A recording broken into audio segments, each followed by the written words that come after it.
Allô, est-ce que l'huissier est là, s'il vous plaît? Je vous remercie même. Maître, je suis vraiment aux abois parce qu'en fait, vous avez mis un placard chez moi, signifiant donc la saisie imminente de mon mobilier et sa vente mercredi prochain. Alors, je vais m'arranger avec vous quand même pour essayer d'éviter le pire. Oui, mais enfin, maître, si je vous donne 2000 francs, vous pouvez quand même couper cette saisie. La vente a lieu mercredi, rendez-vous compte. J'ai vraiment que le temps de...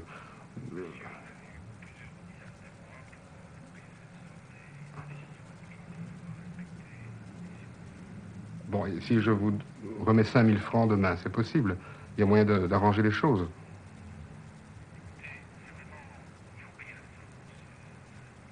Mais ça couvre quand même vos frais, j'imagine. Bon, pour 7000 francs au départ qu'il me restait à payer à la CPAS, je estime tout de même que je ne sais pas faire plus pour l'instant. Je suis en chômage, vous comprenez. Je ne peux pas faire mieux, franchement.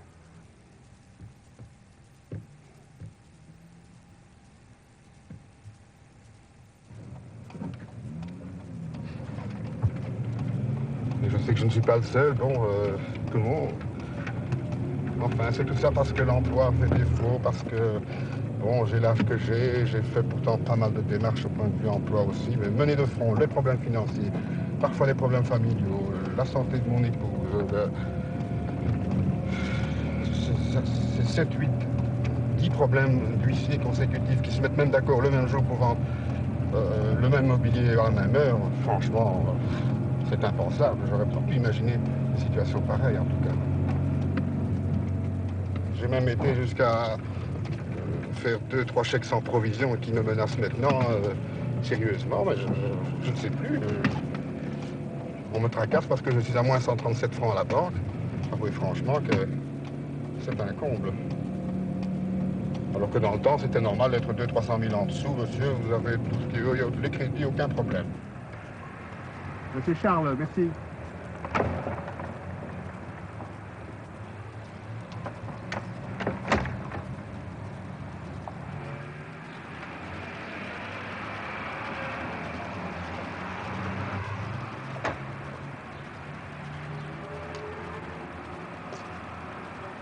Quel était votre dernier traitement de cadre? Disons que c'était quand même dans la tranche de 80 à 100 000 francs en main. Ma femme étant dans l'enseignement, c'était tout de même appréciable et nous avions un certain train de vie. Nous avons acheté une maison dans laquelle nous avons énormément investi. Ça nous a mis dans une situation qui fait que ces anciennes factures demeurent et le résultat final des choses, c'est que la maison a été mise en vente publique. Qu'est-ce que vous avez liquidé d'autre comme bien?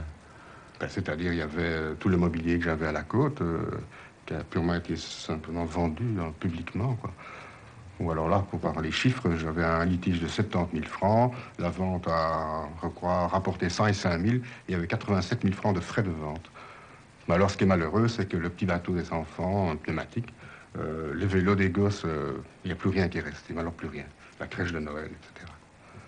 Tout. C'était tous des biens de famille, de mes parents qui sont décédés. Et je vous assure, souvent nous y pensons. Et pour les enfants, c'est très malheureux.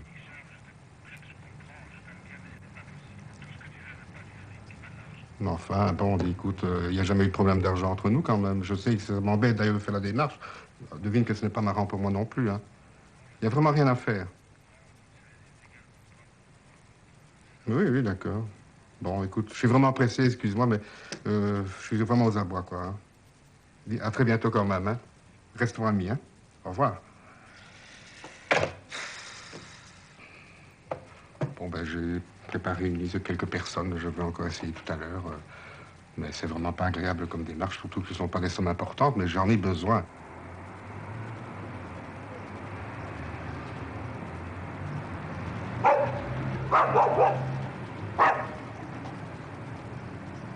Je suis pas facilement détendu, quoi.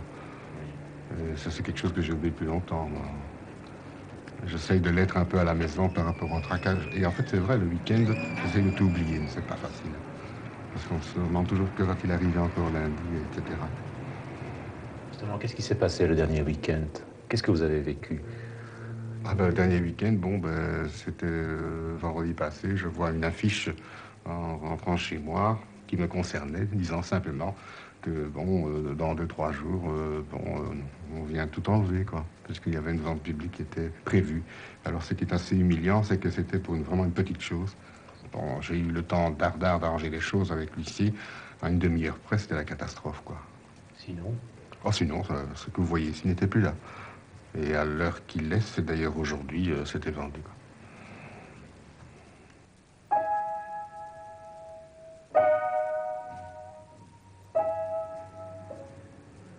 Maintenant, j'ai du travail, mais pendant presque 2 ans, j'ai subi cette épreuve épouvantable du chômage et j'en ai perdu progressivement l'appétit et le sommeil. Au total, j'ai maigri de presque 10 kilos. J'avais pu trouver un dérivatif en ce sens que je m'étais un peu adonné au ménage.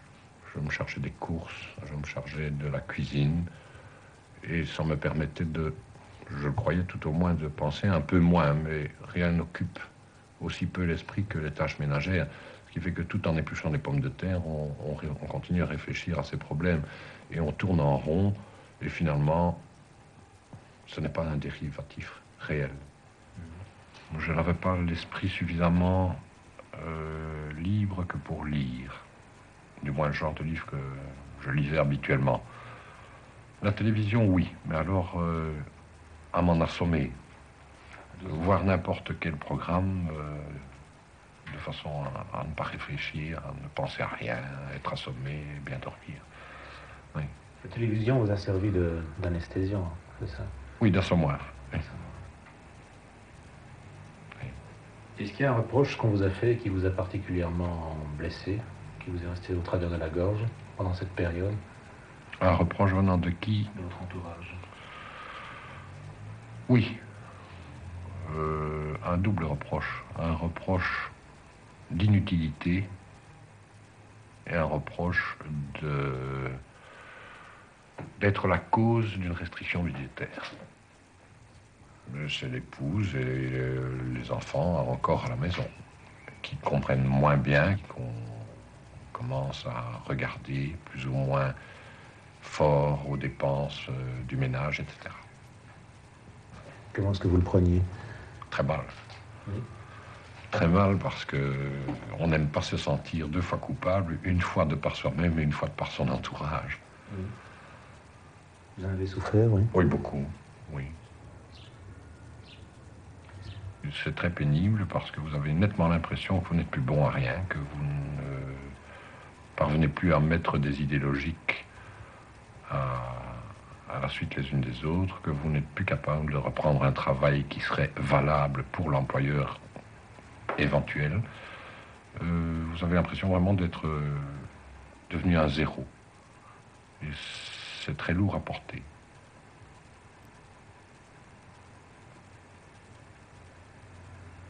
Très lourd à porter.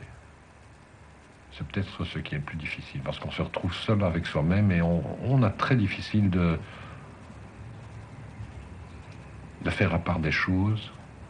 On a tendance à voir tout en noir. L'idée du suicide effleure.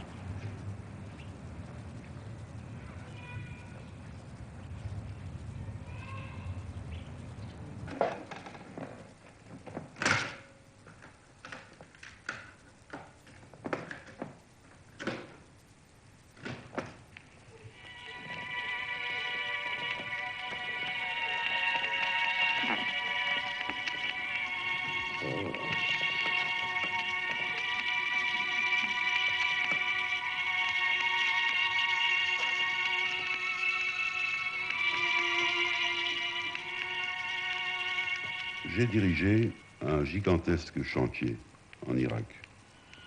Je gagnais à cette époque plus de 200 000 francs par mois. Depuis 3 ans, je suis réduit aux allocations de chômage. Pour moi, la vie s'est arrêtée. Combien les gens qui ont un boulot pour l'instant et des revenus aussi minimes soient-ils peuvent au moins vivre plus décemment, se faire des projets, les suivre, alors que moi je suis obligé de vivre au jour le jour, sans rien d'autre. sans loisir, sans rien. C'est très difficile d'expliquer vraiment ce qu'est la vie d'un chômeur.